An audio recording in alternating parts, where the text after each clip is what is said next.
ipapabautis mo ba siya? Aayon mo ba siya sa makiting tagapagligtas mo ba siya ng Diyos? O susunod siya sa yapat ni Jesus? Ngayon, yung child dedication, pwede mong gawin ito kahit wala pang hindi naman o hindi pa nakakaintindi yung bata. Ay bata pa siya. May 1 years old, 2 years old, pwede ko. Kasi ito'y inaaral ng magulang yung bata para sa Diyos, para pagkakitaan ng Diyos. Okay. Tingnan po natin yung kung ano yung child education. Sa program po natin, nakasabi dito, yung child dedication is an act of worship. Okay?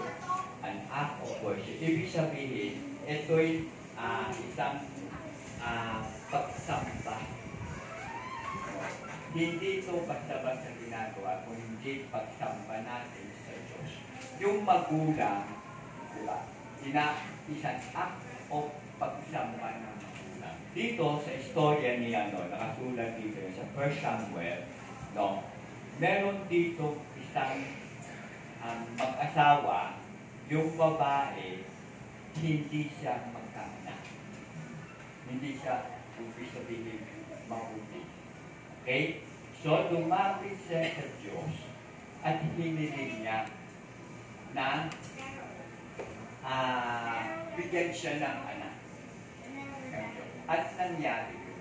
Now, sa kanyang pagsamba sa Diyos, ipinangako niya dito, mapapansin niyo sa verse 21, sabi niya, 11 doon sa bandang dulo. So, 27 po, sa bandang dulo, sabi niya dito, for this boy I pray, pinanalangin niya sa and the Lord has given me my petition. So, pinagbigyan siya ng Diyos doon sa kanyang kahilingan.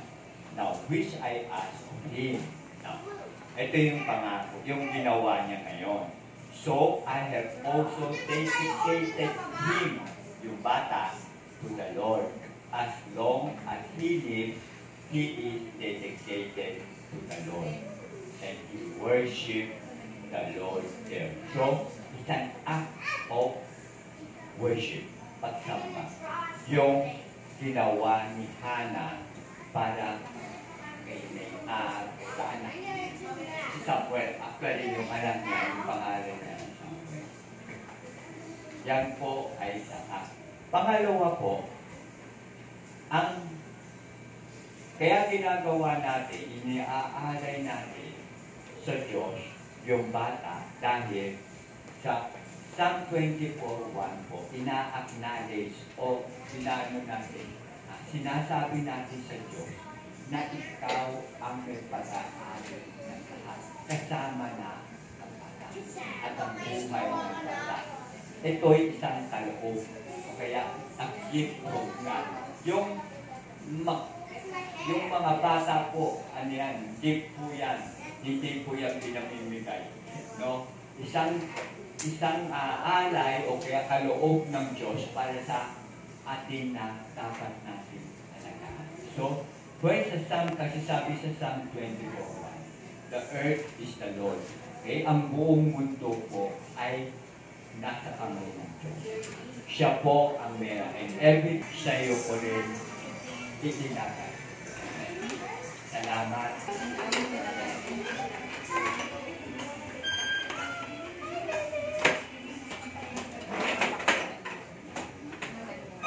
Okay. So, upo muna kayo.